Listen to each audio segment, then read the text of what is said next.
Frameshift drive charging. Ready to engage.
Individuals, Denton Patrius.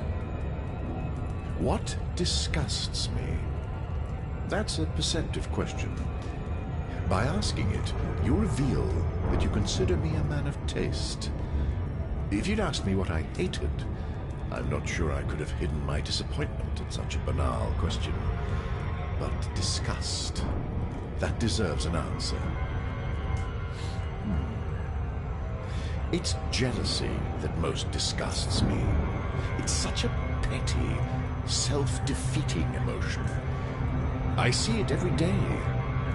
Most men look at me and think, I want what he has. Perhaps 1 in 1,000 thinks, how can I achieve what he achieved? Now, he's not jealous. He's motivated. Who knows? We might work together one day. But most men are not like that. They have the desire, but not the initiative. It's like a dog watching you eat and wishing he was a human. And that's the tragic thing about jealous people.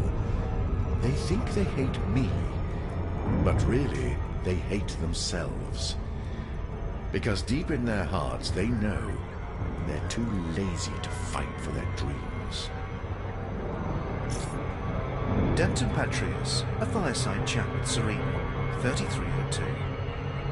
Denton Patrius is a powerful Imperial Senator and the Admiral of the Imperial Fleet. He is a controversial figure, admired by many Imperials for his wealth and influence, but deeply unpopular in other quarters for his uncompromising approach to debtors. He is also noted for commanding one of the strongest private military fleets in colonized space. Patrius has repeatedly issued loans to struggling governments via shell companies, only to later hike up the interest rates. When the government defaults on the loan, a common occurrence, Patrius moves in to foreclose. Since few governments are able to match the power of his private fleet, this is usually a one-sided affair, although some governments have appealed for and received the aid of independent pilots. This strategy Docking request granted. has brought numerous systems under the control of Patrius's various corporations. If Patrius has any long-term goals beyond increasing his personal power and holding the line against the Alliance and the Federation, they're not publicly known. Politically, he has always played the part of the loyal Imperial. He accepts the need for progress, and has devoted considerable attention to eradicating Emperor's Dawn, an insurgent organization responsible for Landing gear deployed. the assassination of Emperor Hengist de Val. His support for the Empire has been well rewarded, and as Admiral of the Fleet, he enjoys an enviable level of prestige. Docking successful. Engines disengaged. Even this may not be enough, and many have speculated that Patrius harbors a desire to become Emperor. During the period of uncertainty that followed the death of Hengist de Val, Patrius suggested that the title of Emperor be assigned on the basis of public support, rather than lineal descent, a statement that was widely interpreted as a bid for the throne. When the succession passed to Orissa Lavinie de Val by vote of the Senate, Patrius did not contest it. The question of who should succeed Orissa Lavinie de Val is now a pertinent one. Imperial commentators have suggested that Patrius's highly visible courtship of Princess Aisling de Val may be part of a long-term strategy, as well as a piece of savvy media manipulation. Orissa Lavinie de Val has no children, whereas a child born to a Patrius de Val partnership could be an extremely strong contender for the throne. Individuals: Edmund Mahon. Naturally, we faced criticism over the Luke conflict. Many people thought we should have been in there, guns blazing. Landing gear retracted. Ship On the released. one hand, you Engines have a engaged. system that wants to be independent, and on the other, you have the oppressive Federation telling them no. The authorities in Lu put out a call for aid, and what did the Alliance do? We turned them down. That would never have happened on the Holos, would it? I would have been at the head of the Alliance fleet, taking down the Fed-Cap ship with a well-aimed torpedo up the tailpipe. But life isn't like the Holos. You need political and legal clarity. When Lu asked for our help, who exactly was doing the asking? The people? All right then, which people? Who counted their votes, and how was the process monitored? Was their decision an informed one, or were they bombarded with propaganda? The Alliance is rigorous, you see. You can't join a voluntary association of free systems unless you can offer demonstrable proof of your freedom to choose, just as you can't enter into a contract without being of sound mind, acting without coercion. Frameshift drive charging. Edmund Mahon, responding to a question from Jessica Braganza, one of a party of schoolchildren visiting the Prime Minister's residence. Edmund Mahon is the current Prime Minister of the Alliance. The 4, 3, 2, 1. product of a corn farming family based on Birmingham in the DSO system, Mahon was hard-working and shrewd from an early age, with a particular talent for negotiation. Nobody seemed able to beat his crop prices down. He always managed to shave something off the asking price of any tools or machinery the family needed. In the first book of his autobiography, The Shadow of Silo 7, he attributes this talent to preparatory research, claiming that he always found out as much as he could about the people he would be dealing with before meeting them. At 18, Mahon won a federal scholarship to study law. Frustrated with what he saw as the imbalance of power between corporations and their employees, Mahon intended to specialize in cases of corporate exploitation. He quickly found, however, that the legal profession was not to his liking. Awash with duplicity, double talk, and corruption was his assessment, and he switched track to political science. 2 years into his course, and following an increasingly vocal series of broadcasts on a personal video channel in which he argued in favor of the newly formed alliance, Mahon's scholarship funds were abruptly cut off. He had unknowingly violated a clause that required him to refrain from public criticism of the federal government. Unwilling to return to his family without having made something of himself, Mahon had no choice but to look for work while continuing to study. The bar in which he had spent so many hours as a student was happy to take him on as a bartender, and he proved so competent that after his graduation he took on the role of manager. Mahon claims it was this experience, rather than any innate idealism, that set him on the path to becoming a career politician. As he puts it, a good bartender has to be able to listen and to give equal respect to everyone while demanding that others do the same. He has to be able to distinguish what is meant from what is said, encourage free exchange of views while tactfully enforcing the rules, and, when necessary, break up fights. Mahon's break into politics came when his friends encouraged him to run for city office against the favoured corporate candidate, Jensen Crane. The Mahon campaign began as a token protest, since Crane was expected to win by a comfortable majority. Mahon eviscerated Crane in the live debates, however, winning over the audience with a combination of wry humour and an empathetic awareness of local concerns that Crane could not hope to match, living as he did in a high-altitude apartment complex. Crane was elected by a narrow margin, but Mahon's supporters begged him to continue in politics. So it was that, at the age of just 27, Mahon found himself working alongside elder statesperson Irene Mendel, helping with a campaign to break the DSO system away from the Federation and make it a part of the Alliance. By the time DSO joined the Alliance in 3286, Mahon was a seasoned parliamentarian. He served as a planetary representative several times before making his bid for the premiership. Individuals. Felicia Winters. Politics has always been a breeding ground for lies. But one lie outshines all the others. And today, we heard it once again. It is the insinuation that to seek a diplomatic solution is weak. That a preference for discussion over conflict means we're afraid to fight. We are accustomed to this, of course. We've heard the President's supporters pervert our words again and again. When we face up to the Federation's previous wrongs, they mock us for our so-called liberal guilt. When we celebrate a détente between the superpowers that will help us oppose the Thargoid menace, they imply that we are traitors. But it is they who are afraid, and with good reason. Because the people of the Federation have had enough. They will no longer be manipulated into reckless conflicts that serve only to fatten the wallets of the arms dealers and the privileged. They will no longer pretend that Hudson's tub thumping and saber rattling is anything more than vacuous propaganda. From star to star, Connolly to complex, satellite to station, we hear the same heartfelt cry. Let the mistakes of the past remain in the past, and let the Federation embrace only the best of itself. Let us return to the core values of hard work, honest trade, support for the vulnerable, and mutual respect. The people are ready for us. Let us be ready for them.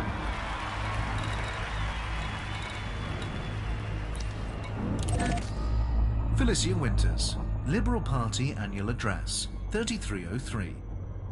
Felicia Winters is the head of the Liberal Party of the Federation, and as such serves as ex officio shadow president, opposite President Zachary Hudson of the Republican Party.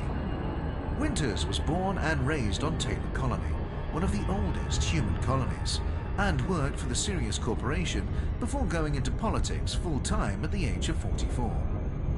Her current role was thrust upon her unexpectedly. Prior to 3301, Winters was Secretary of State to then-President Jasmina Halsey.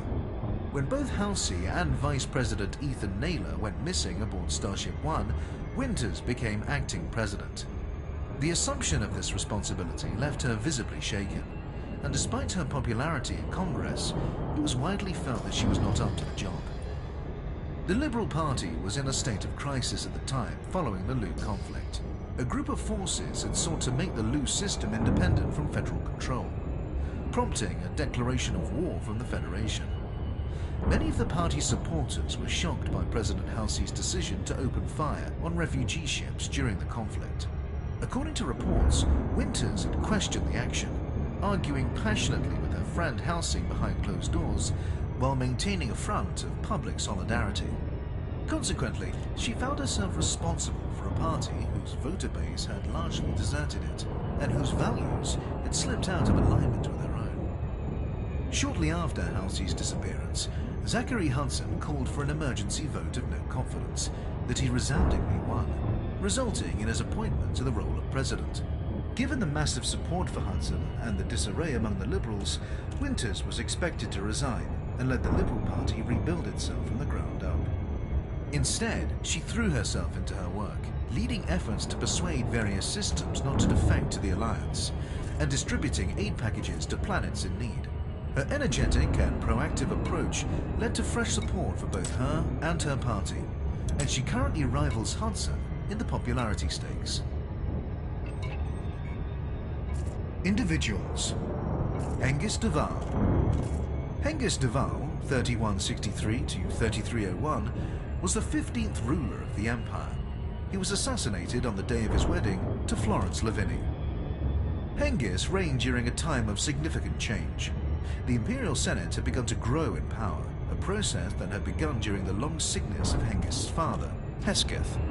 The development of the frameshift drive had radically altered life in human-occupied space, facilitating easy access to goods and interstellar travel, and opening formerly isolated cultures to outside influence.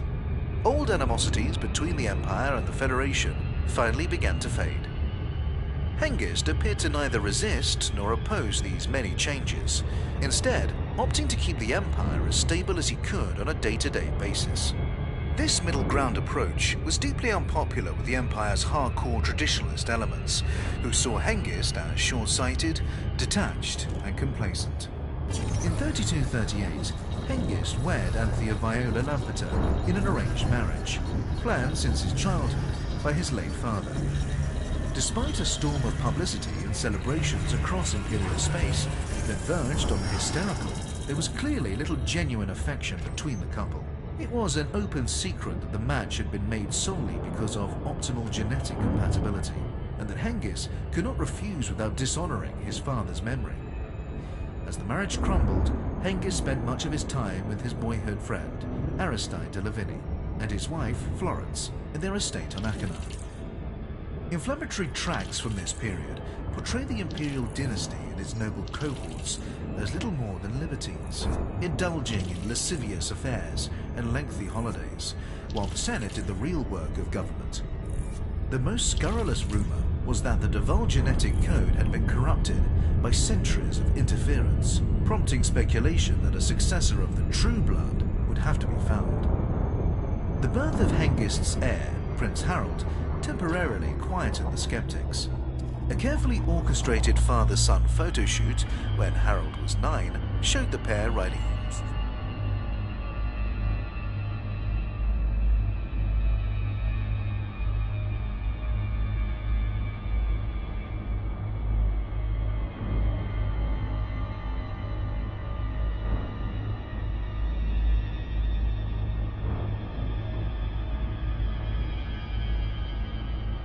throwing javelins, watching a senatorial debate, and preparing for a seasonal feast. The photo shoot was clearly designed to appeal to traditional imperial values, and it succeeded. For several years after, Prince Harold was the darling of the Empire, a symbol of promise and hope. The intense media focus on the prince's life is now believed to be partly responsible for his fall from grace, which saw him become a notorious playboy and philanderer, and which eventually resulted in his exclusion from the succession on the grounds of mental incapacity. Towards the end of Hengist's life, it emerged that Orissa Lavini, the daughter of Florence Lavini, was in fact his daughter.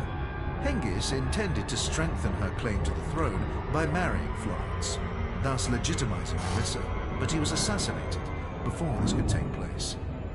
The most enduring criticism of Emperor Hengist is that he failed to plan adequately for the future. Certainly, the matter of the succession created tensions that endure to this day. Individuals. Denton Patrius. What disgusts me? That's a perceptive question. By asking it, Frameshift drive charging. you reveal that you consider me a man of taste. If you'd asked me what I hated, I'm not sure I could have hidden my disappointment at such a banal question. But disgust. 4, 3, 2,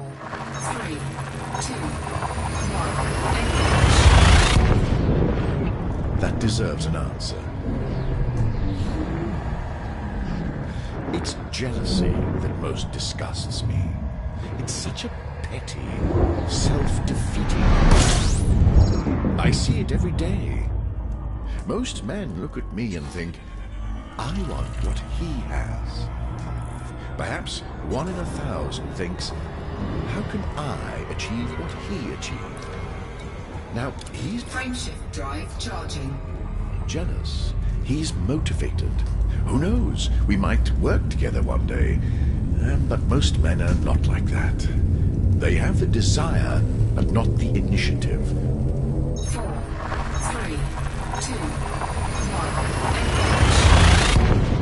1. It's like a dog watching you eat and wishing he was a human. And that's the tragic thing about jealous people. They think they hate me, but really, themselves. Because deep in their hearts, they know they're too lazy to fight for their dreams. Denton Patrius, a fireside chat with Serena, 3302. Denton Patrius is a powerful Imperial senator and the Admiral of the Imperial fleet. He is a controversial figure, admired by many Imperials for his wealth and influence, but deeply unpopular in other quarters for his uncompromising approach to debtors. He is also noted for commanding one of the strongest private military fleets in colonized space. Patrius has repeatedly issued loans to struggling governments via shell companies, only to later hike up the interest rates. When the government defaults on the loan, a common occurrence, Patrius moves in to foreclose.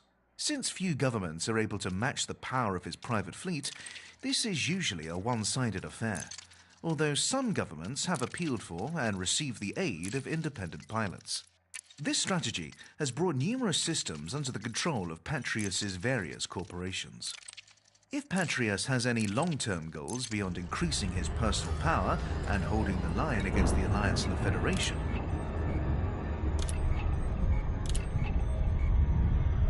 individuals. Hengist Duval. Hengist Duval, 3163 to 3301, was the 15th ruler of the Empire. He was a... Individuals. Hengist Duval. Hengist Duval, 3163 to 3301, was the 15th ruler of the Empire.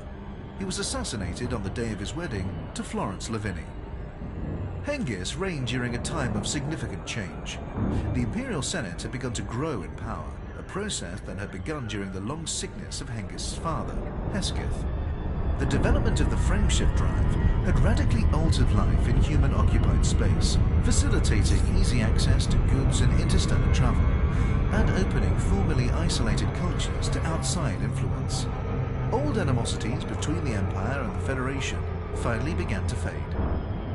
Hengist appeared to neither resist nor oppose these many changes, instead opting to keep the Empire as stable as he could on a day-to-day basis. This middle ground approach was deeply unpopular. The Empire Empire's hardcore traditionalist elements, who saw Hengist as short-sighted, detached, and complacent. In 3238, Hengist wed Anthea Viola Lampeter in an arranged marriage, planned since by his late father. Despite a storm of publicity and celebrations across Imperial space that verged on the hysterical, there was clearly little genuine affection between the couple. It was an open secret that the match had been made solely because of optimal genetic compatibility, and that Hengist could not refuse without dishonoring his father's memory. As the marriage crumbled, Hengist spent much of his time with his boyhood friend, Docking request denied. Aristide de Lavigny, and his wife, Docking request denied. Lawrence, in their estate on Achenar. Inflammatory tracks from this period portray the imperial dynasty and its noble cohorts Docking request denied. as little more than libertines, indulging in lascivious affairs and lengthy holidays, while the Senate did the real work of government. The most scurrilous rumor was that the Duval genetic code had been corrupted by centuries of interference, prompting speculation that a successor of the True Blood would have to be found. Docking request granted. The birth of Hengist's heir, Prince Harold, temporarily quieted the skeptics.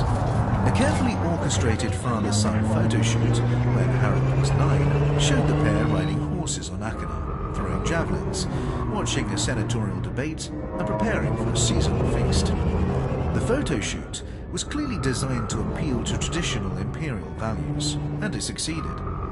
For several years after, Prince Harold was the darling of the Empire, a symbol of promise and hope. The intense media focus on the prince's life is now believed to be partly responsible for his fall from grace, which saw him become a notorious playboy Landing gear deployed. philanderer, and which eventually resulted in his exclusion from the succession on the grounds of mental incapacity. Towards the end of Hengist's life, it emerged that Arissa Lavigny, the daughter of Florence Lavigny, Docking successful. Engines disengaged. was in fact his daughter. Hengist intended to strengthen her claim to the throne by marrying Florence, thus legitimizing Arissa, but he was assassinated before this could take place. The most enduring criticism of Emperor Hengist is that he failed to plan adequately for the future. Certainly, the matter of the succession created tensions that endure to this day. Individuals. Ishmael Palin. If the history of eugenics tells us anything, it is that we do not tend towards greater egalitarianism over time, but rather find new ways for the privileged to exploit and control the dispossessed. Nevertheless, I do occasionally dream of ways in which we might evolve further. If I could change just one aspect of human nature, it would be our chronic tendency towards tribalism. In that matter, we have barely advanced a step in 1,000,000 years. While the sun shines, we meet and treat with one another, but when the skies darken, we withdraw and whisper suspiciously. And at the first flash of the unknown, we huddle like witless primates in a cave, terrified of the thunder. Landing gear retracted. Ship raised. Trusting Engines only engaged. those who smell the same as us. Professor Ishmael Palin, Memorandum to Students, 3289. Professor Ishmael Palin is a scientist specializing in research into non-human technologies and cultures, with a particular emphasis on material artifacts. He is generally considered one of the galaxy's foremost experts on the Thargoid. Frameshift drive charging. Professor Palin began his career working for the federal government as a member of the Homeland Scientific Council. In 3301, when objects apparently of non-human origin were discovered in a number 4, 3, 2, 1. of systems, the Federation launched a research program and placed Professor Palin in charge. To the surprise of many, the program was shut down after only a week, ostensibly on the grounds of safety. Palin refused to comment on the decision, but inside sources later revealed stark differences of opinion between Palin and the federal authorities. Palin insisted that the fruits of his team's research into the so-called unknown artifacts, later reclassified as Thargoid sensors, should be open to everyone, but his federal paymasters wanted the Federation alone to benefit. Palin promptly established his own research body, the Palin Institute, and announced his intent to relocate to the Maya system, beyond the boundaries of superpower-controlled space. His ship disappeared shortly after he set off for Maya, however, and it was not until March 3302 that Palin and his crew were discovered, alive, in escape pods in the Oralos system. Palin revealed that unknown parties had abducted the team, held them captive, and questioned them extensively about the research. Shortly thereafter, Palin stepped down as the head of the Palin Institute in favor of Cora Shaw, citing opposition to his work from dark forces as the reason. He established his own independent research center on Maya A3A and began to study meta-alloys, a material sourced from the Thargoid structures nicknamed barnacles. In October 3302, Palin discovered that meta-alloys could be applied to the development of new defensive technologies, but no sooner had the news broken than the Federation blockaded his research center with a Farragut-class battlecruiser, preventing all access. The move was condemned by the Alliance and the Empire, but the Federation appeared to take no notice. Almost a year later, in September 3303, the federal blockade was lifted. No explanation was given either for the blockade or for its cessation. The event has since been interpreted as the beginning of the end of the Federal Imperial Cold War. Professor Palin's career has been an inspiration to many young scientists, partly because of his determination that research should benefit everyone, and partly because of his dogged tenacity in the face of repeated interference. He was aware that by choosing to study the Thargoids, he was making himself a target, since there were shadowy agencies. He very much wanted to be the sole beneficiaries of this research, but he defiantly persisted with his work nonetheless. Professor Palin may not consider himself heroic, but the fact remains that many less System scan complete. principled scientists in his position would have long ago submitted to intimidation or the promise of material reward. Individuals. Jasmina Halsey. I know what they're saying. They're picking my story to pieces. Some of the criticism is rational. The lack of corroborative evidence, for example. I don't mind that. I'm telling the truth, after all. An irrational approach can't hurt the truth. But when they say what I experienced is an archetypal conversion Cannot comply. story, and that makes it suspect, what I saw reminds people of historical Frameshift drive charging. accounts. Doesn't that say something about those experiences? Jasmina Halsey, 3302. Jasmina Halsey, a former politician, Ready to engage. served as president of the Federation. 4, 3, 2, 1. From 3300 to 3301, she now works as a peace activist and close advisor to Alliance Prime Minister Edmund Mahon. Halsey claims the profound transformation of her views is the result of Incoming mission critical message. a visionary experience in which she communicated with benign non-human life forms, an episode that allegedly occurred in 3301, following the destruction of her vessel, Starship One. Prior to the disappearance of Starship One, Halsey's presidency was unpopular among federal citizens. Taxes had been raised too many times, and her military interventions were seen as heavy-handed. A campaign to ban the narcotic Onion Head went awry when the crops were firebombed, resulting in collateral damage. During the Lu Rebellion, Halsey gave the order to fire on a civilian convoy, in the belief that a rebel leader was on one of the vessels. Many senior commanders in the Federal Navy lost faith in Halsey and transferred their loyalty to then Shadow President Zachary Hudson. Hudson called for a vote of no confidence in Halsey's government shortly after Starship One went missing and achieved an overwhelming victory. Though Halsey was later found alive, drifting in an escape pod, suggestions that she might be reinstated as president gained little support. Perhaps surprisingly, Halsey's account of her experiences has received a large degree of acceptance among the galactic community. But even those who accept her description of an encounter with non-human entities suspect there is more to the story than has been made public. Skeptics hold that the event presents too many unanswered questions, such as precisely what happened to Starship One, as well as offering Halsey a suspiciously convenient way out of her failing presidential career. The most scathing of Halsey's critics condemn her as a traitor and defector who was conspiring with Edwin Mahon even before she left the Federation, and who staged the Starship One catastrophe as a convoluted means of defecting to the Alliance, taking vital federal intelligence with her. Halsey originally addressed these theories by emphasizing how incompatible they were with her behavior, citing her efforts to establish refugee centers for victims of conflict and her public condemnation of the Federal Imperial Cold War. But more recently, she has simply laughed them off. Individuals: Lee Yong-Rui. The fortune teller rattling bones in her simple hut, the smiling insurance salesman with his snakeskin briefcase, and the data analyst with his interactive holographic model are all selling the same thing: certainty.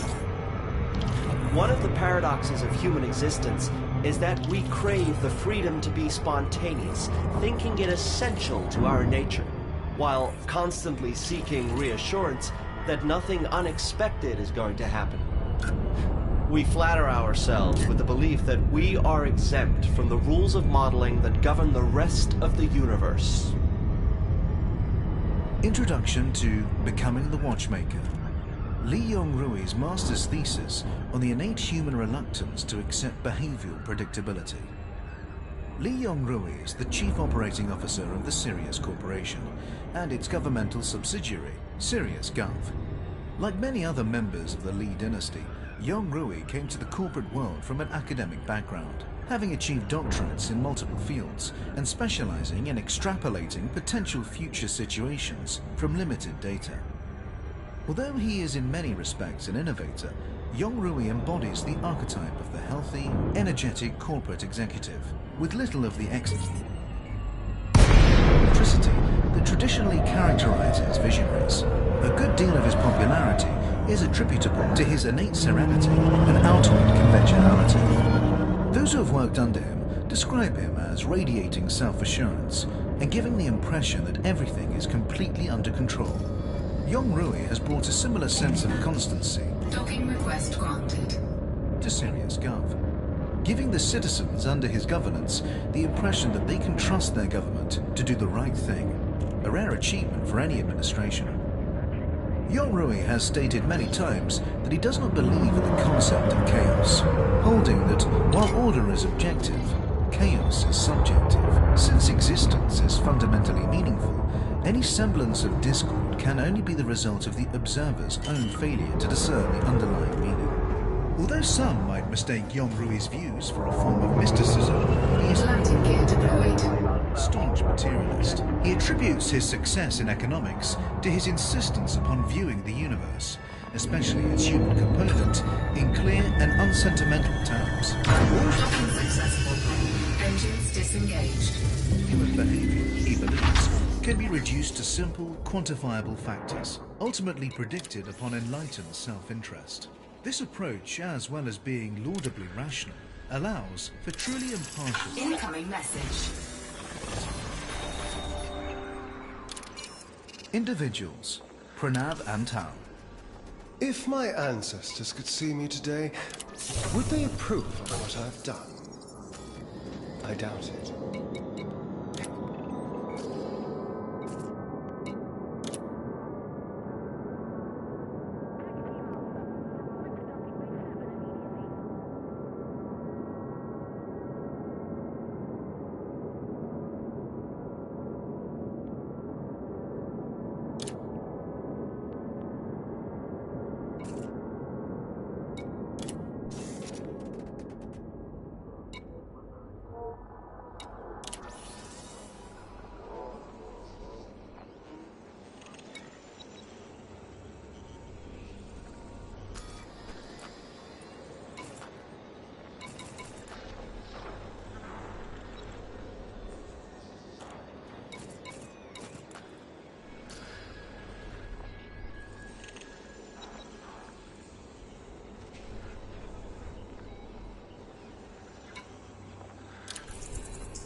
Frameshift drive charging.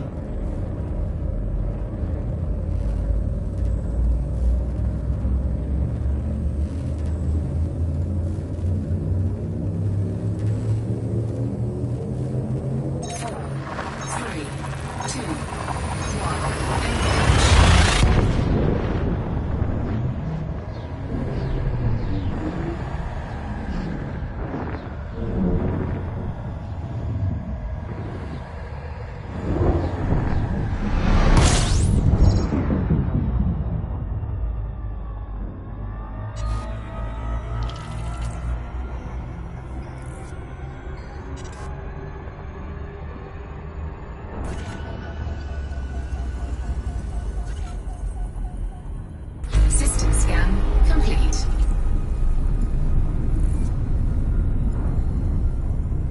Frameshift drive charging.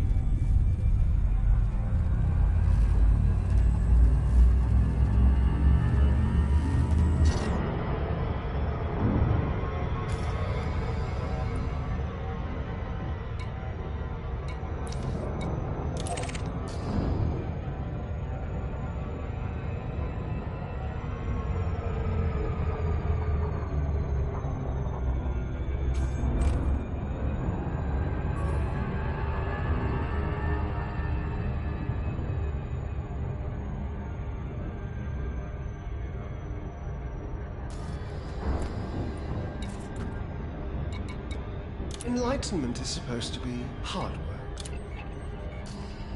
Individuals. Pranav Antal. If my ancestors could see me today, would they approve of what I've done? I doubt it. Enlightenment is supposed to be hard work. In theory, it's accessible to anyone, but in practice, only those who devote years of their life to meditation can hope to accomplish anything.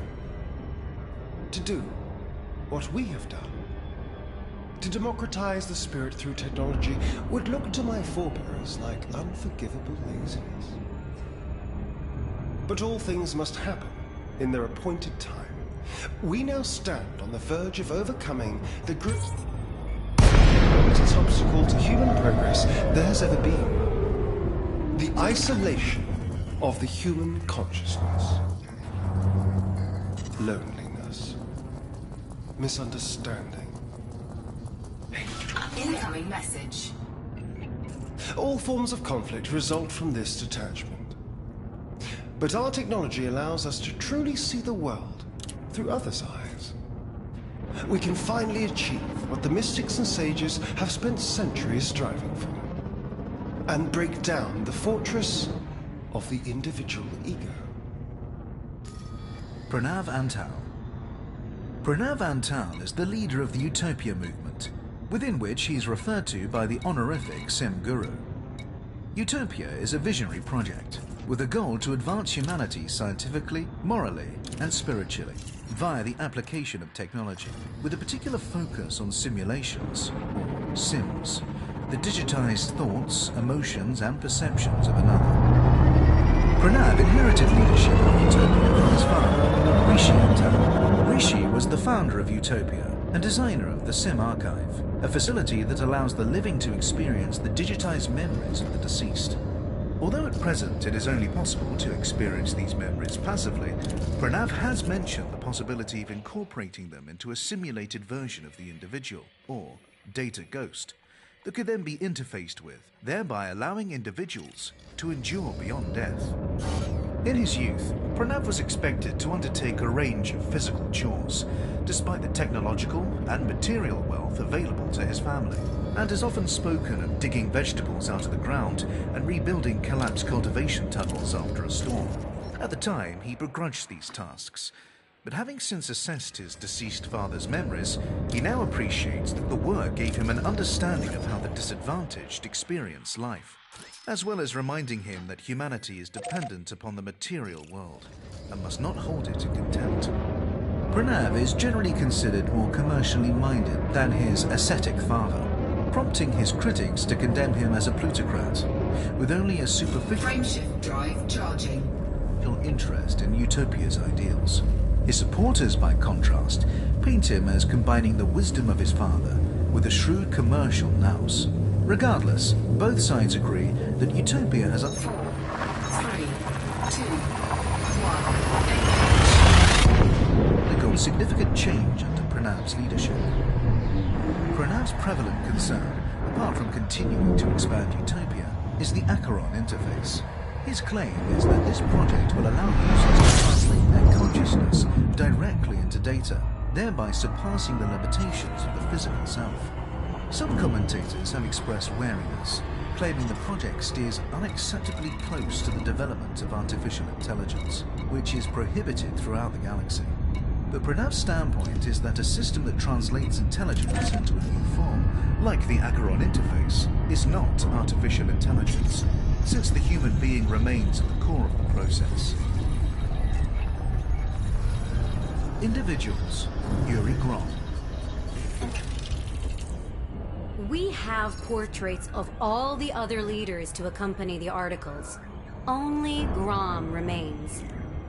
I have no idea what to expect. The man is more than half myth. Marcus and I sit in the lobby drinking tea that tastes vaguely of gunpowder and spices. The word comes through. Grom does not want to be photographed on the mocked-up throne we had in mind. He will stand in front of the station viewport with E.G. Prime hanging in space behind him. The cameras are ready. They have been ready for an hour. Without warning, Grom strides in. The makeup crew approach him, but he waves them away. He glances at their creams and paints. Then he's advancing on me. Angry. "I do not hide these," he says, gesturing to the medals on his chest. "So why should I hide these?" He points to his scarred face. I splutter something about not meaning to offend him, but he gives me a slap on the back that jostles my vertebrae and lets out a laugh that could crack glass. I have never felt so out of depth in my life. Carmine Renard, Galnet News Agency photographer. Yuri Grom is the leader of the EG Pilots, an independent faction based in the Urael system. Grom was originally a federal admiral, but he retired from the Federation on ideological grounds.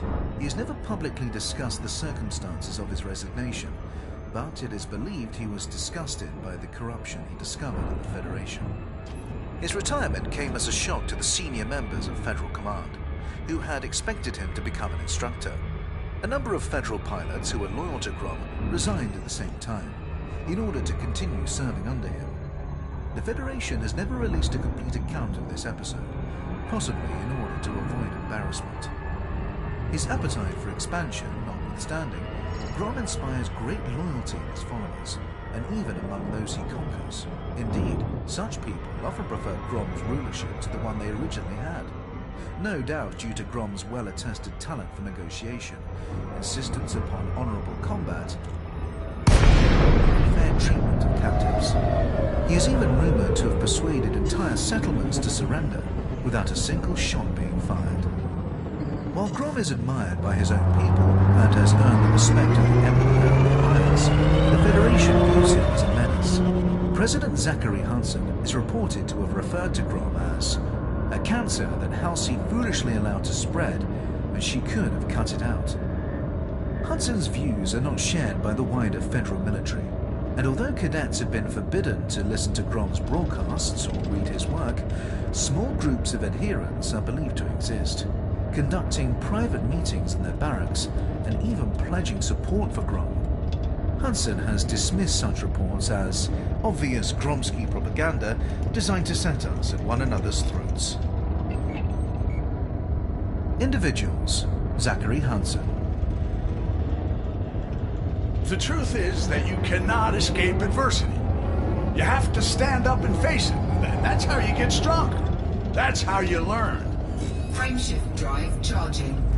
Maybe you miss a meal or two. Maybe your kids have dirty faces and shabby clothes.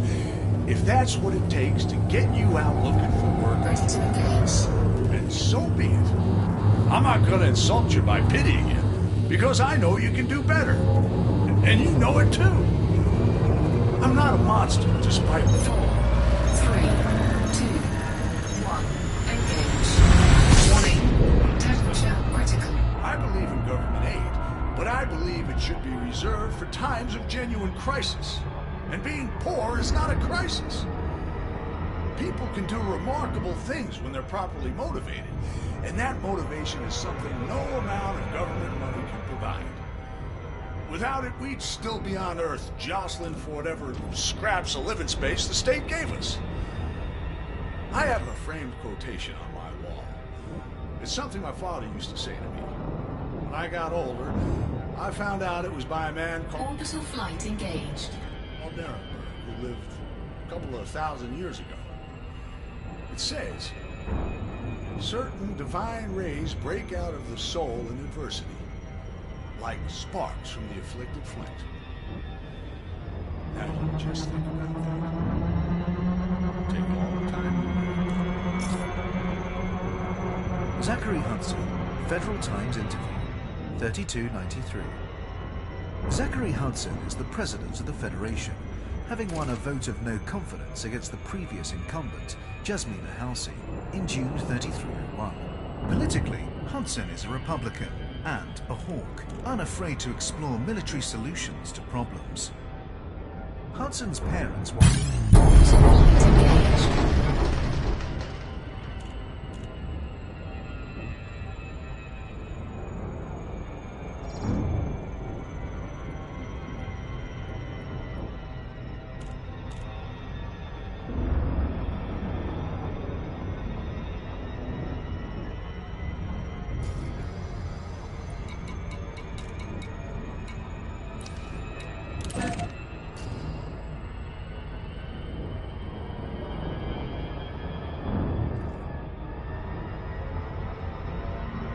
Orbital flight engaged.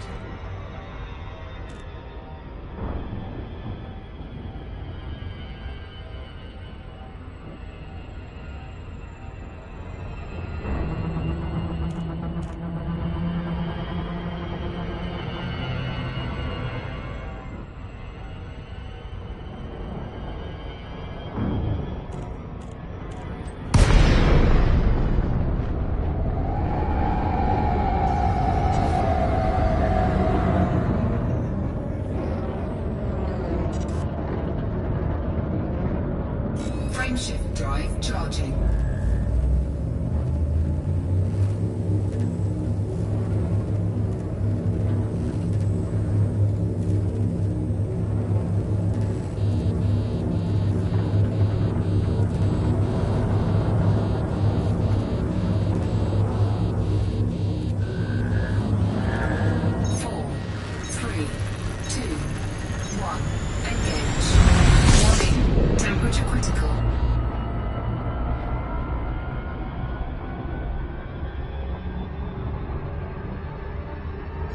Orbital flight engaged.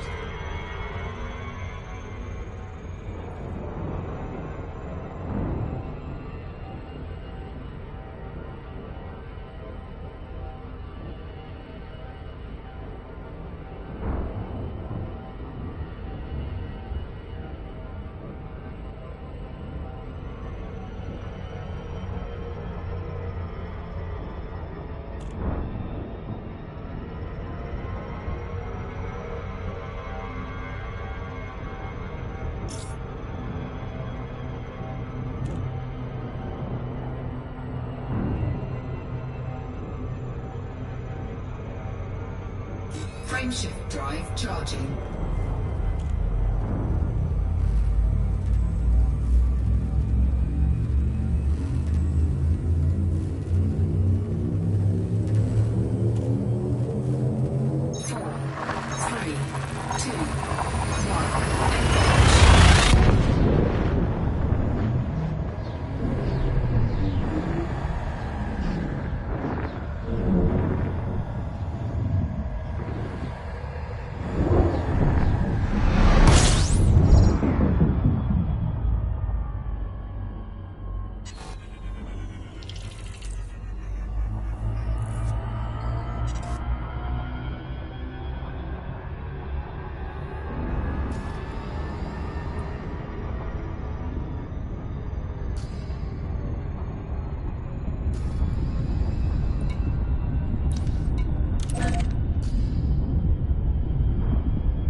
itinerant traders who made their home on their hauling vessel.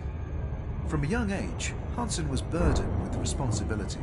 He would often be left in charge of his 5 younger siblings while his parents were off plying their trade, and has spoken of the long hours he would spend watching the cargo, with nothing but a rifle for company, in case raiders tried to steal it. The young Hudson greatly admired the military, and when he was old enough to begin trading himself, he made a point of offering pilots a discount on food and beer.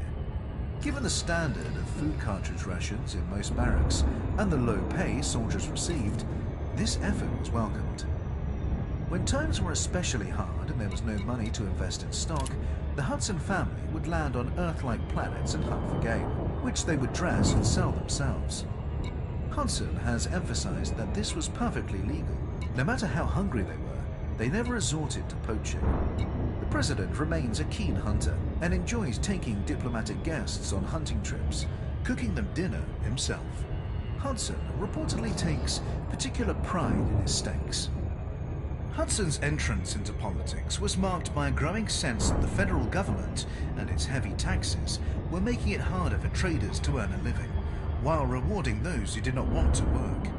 When bureaucratic red tape prevented the family from docking for 24 hours, resulting in the loss of an entire cargo of perishable goods, Hudson decided to do something about it. Hudson has never served in the military, but he is generally regarded as one of us by the Federation Naval Command. His old friend, Lucas Vincent, is now Admiral of the fleet, and the two enjoy a close professional relationship. Hudson has given the military considerable support, investing in improved training facilities, cutting taxes for shipyards, and cultivating public respect for the armed forces. Individuals. Zemina Torval. It is essential to the stability of any state that its members know their place, and that all roles are understood to be equally worthy. To condemn a slave for being merely a slave is the height of stupidity. If your hand were to condemn your foot for being a foot, clumsy and graceless, pressed repeatedly into the filth, you would do well to hack it off at the wrist. Even worse. Frameshift drive charging. Imagine if your eyeballs demanded that every other part of you should be an eyeball too, in the name of equality.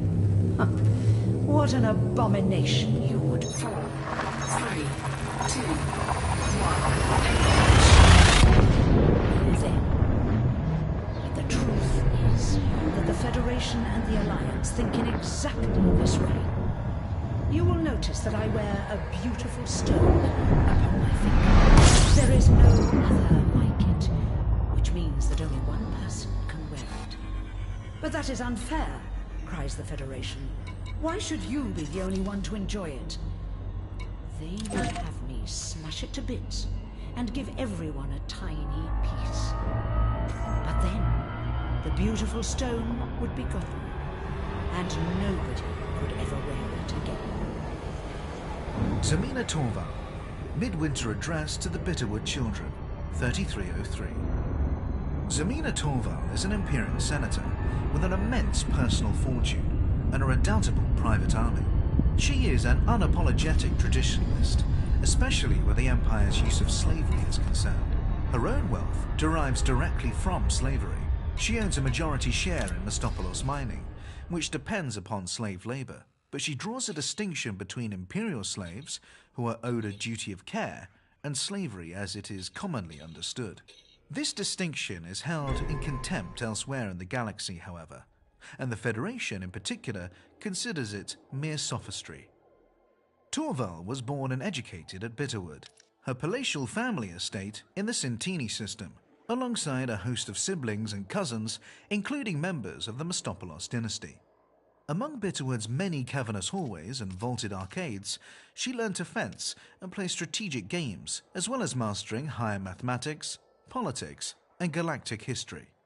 She quickly learned how to play her relatives against one another to get what she wanted, and the right things to say to an adult to elicit sympathy. She also learned that carefully laid plans, rather than rash action, were the most efficient ways to settle a grudge. It was at Bitterwood that Torval met the slave Metropa, who soon became a mother figure, the young Torval having been starved of parental affection. Commentated... DeLacy, Tango 8 Hotel Echo. This is Federal Flight Control. Request docking if you wish to land. have suggested that Torval's relationship with Leish underpins the Senator's passionate defense of imperial slavery. Torval's chief interests are industry and education. As well as sponsoring schools across Imperial space, she runs a private academy at Bitterwood for the Empire's most promising children. Speed restrictions are currently in place. Please comply. Landing authorized. The process is rigorous but meritocratic, with candidates... Automated docking assist is now in progress.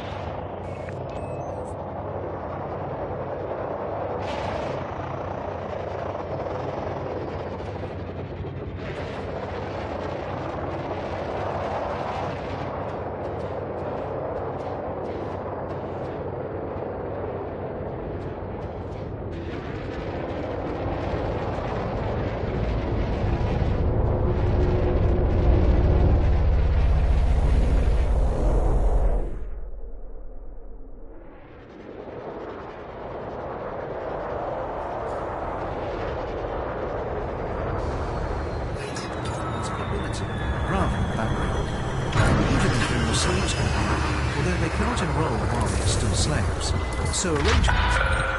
Contact. Ship secured. ...sometimes made to purchase a candidate's freedom. Every year, a fresh crop of Torval's Bitterwood children goes out into the Empire to assume positions of leadership in the military and in industry. Individuals. Denton Patrius. What disgusts me? That's a perceptive question. By asking it, you reveal that you consider me a man of taste.